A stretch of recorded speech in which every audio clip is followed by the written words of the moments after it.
Hey traders, TJ Watkins here. It is July 16th when I'm recording this. This is going to be your free video. It's Thursday, so remember also that we do have OPEX coming up tomorrow, Friday.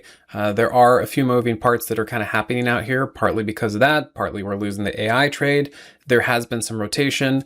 Also, one other thing to kind of pay attention to, Trump is having a speech tonight. We're going to have to see what that does for the market. So just kind of want to put that out there because, administrations and presidents can move markets based on things they say. And we kind of know that a little bit of the Iran situation has been heating up again. For the most part, the market seems to be ignoring it, but it is just one more thing to add to kind of the whole pie of what's going on here, especially since we've been losing the AI trade as well.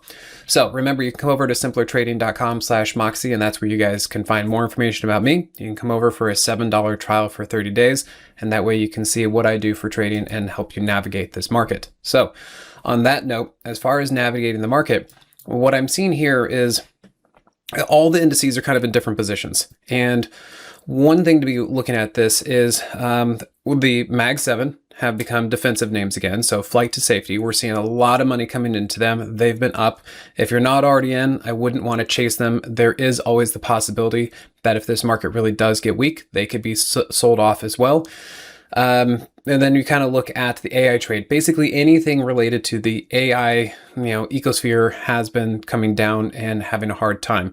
I'm not going to say that this is the top of the market. I'm going to say that they got overbought and extended, and I think they're just coming back down. We also have seasonality, not necessarily in our favor as far as summer, because if you just look at the normal yearly calendar, basically July is bullish, but then after July, we start losing a little bit, and August, September can be bearish or at least weak, as we then have to build room in order to buy the dip to go into fourth quarter. So we have that issue.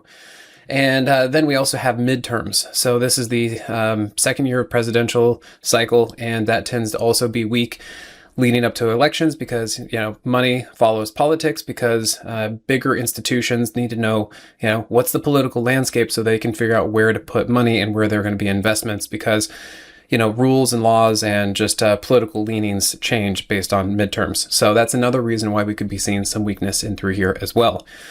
The RSP has been doing okay. This is partly the situation of, it's kind of like the anti-AI trade. You look at this and you say, hey, this is actually doing pretty well. Yes, for now, it's doing pretty well. It could continue to do well. But if it does come down and start getting weak, I want to make sure that you guys are not surprised by this, because at some point, even though defensive stocks, even though the anti-AI trade is a thing, and money is trying to find a home out there in the market, at some point, if things do get too weak, then this can start coming down too. So for now, we are seeing that the RSP is doing a pretty good job holding the daily 21. That may or may not last. Just want to kind of put that out there. What we have been starting to see is things like the IWM. I think we have been losing some strength in through here. And let me just get rid of that. And if we look at the Moxie Indicator and how we're looking at price, I have been noticing that price for the IWM has been going higher and higher and higher, but notice that the Moxie Indicator has been staying at the same height. That is a form of negative divergence, and has me concerned that we could actually be watching right here, kind of the last little strength of price, and we could actually start moving lower. We are also seeing that the SPX has been pretty strong.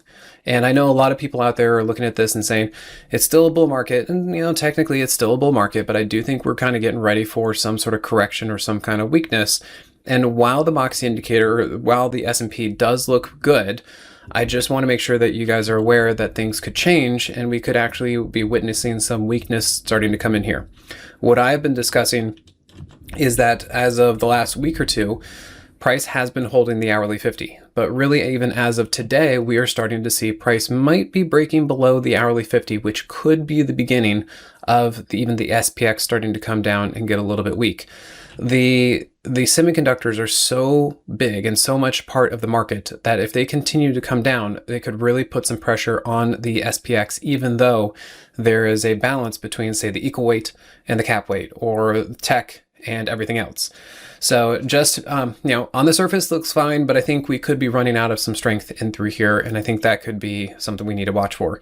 We know that the NASDAQ has kind of been in this pennant. It looks to me, it's probably losing that pennant to the downside.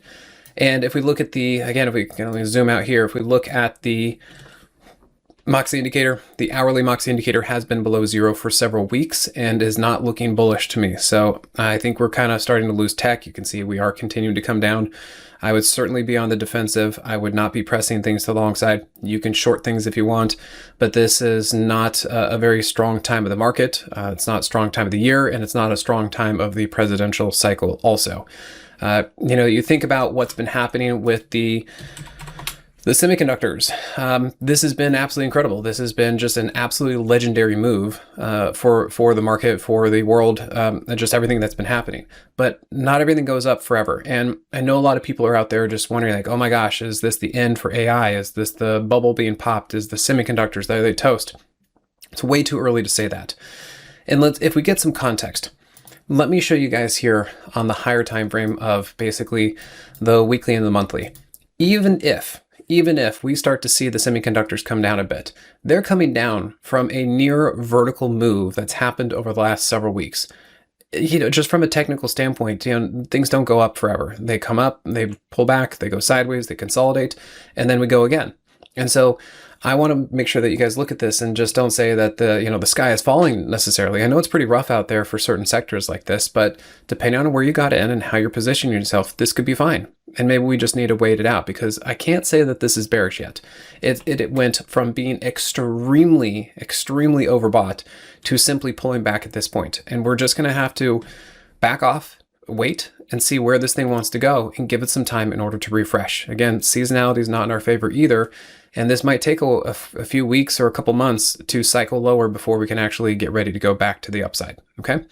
And I'll just also say that even if the SMH comes down around the weekly 21, that is a pretty common thing. You go look back here, 21, 21, 21, 21, let's see, kind of close to the 21. There's the 21, there's the 21. It would be a very, very common thing to do. It's just, I think we're looking at this and conditioned that this thing is so high, oh my gosh, we're losing it. Well, we don't know yet. It could just be taking a little bit of a break and a breather. So do be on the defensive side. Yes, there are still some things that are moving up. I don't know if we necessarily need to trust them. This could also be a time to just sit on hands and wait for the market to kind of go through its thing and wait for better times. Okay, so I wanted to make sure you guys had a little bit of an understanding of what's going on out there.